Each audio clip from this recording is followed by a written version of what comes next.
Did you know that Apple sells a $100 product that totally fixes the power button location on the new Mac Mini? Well, they do, and I have it here. Let's unbox it.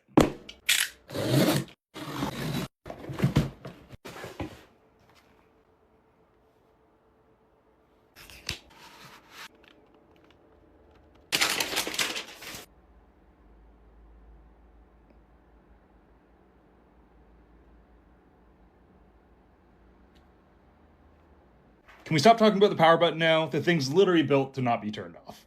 Don't buy an iPad and a Mac Mini, just get a MacBook instead. So this comment was left in a video where I recommended the iPad and Mac Mini combo to students. But I'm really glad that they left it, because it's gonna let us talk about how to choose the right pieces of tech for your specific situation and how there's literally never a one-size-fits-all solution. So in the last video, I was saying how the newer iPads can do 90 to 95% of things most computers can do. These things are extremely powerful at multitasking. They've got more than enough power to do video rendering. You can get pretty much everything you need done on this thing, especially if you're a student and you're just taking notes and stuff. Plus more with the stylus and touchscreen, but we'll get back to that in a second. So what I recommended in that video is picking up the iPad and using that as your daily driver for school and such, and then buying the Mac Mini, which is a really cheap alternative to getting a computer where you're not having to spend the extra money on a display and a fancy keyboard, all those things that you're already having and utilizing most of the time with your iPad.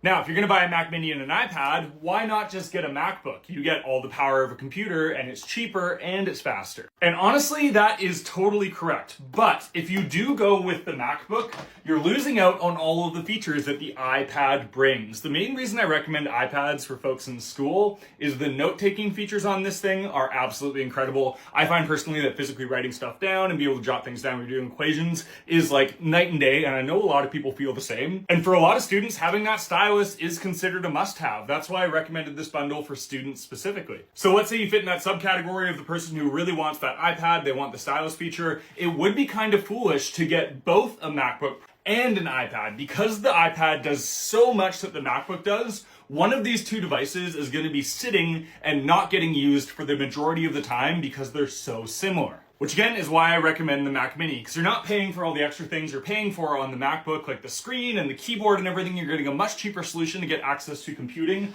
without having a bunch of redundancies between two devices. Now, if you don't need those specific stylus features, you're almost certainly better going with a MacBook over the iPad Mac Mini combo. The price is going to be roughly the same, but you're getting a much better all-in-one device that's going to be a little bit more seamless. But by doing this, you lose access to that stylus and touchscreen. Anyway, super valid comment. It's all just about catering to needs. I wanted to make a video on this specifically because it really helps you walk through the kind of thought process of buying tech. If you need an iPad, it wouldn't make sense to buy an iPad and a MacBook. If you need an iPad, you still might need a computer, so you might want to buy the Mac Mini. If you don't, usually a MacBook would make sense in general. If you have any questions, let me know. I absolutely love this stuff. It reminds me back in the day working at Best Buy, helping people. It's my favorite thing in the world. If you have any questions or qualms, leave them in the comments, and I'll catch you in the next video.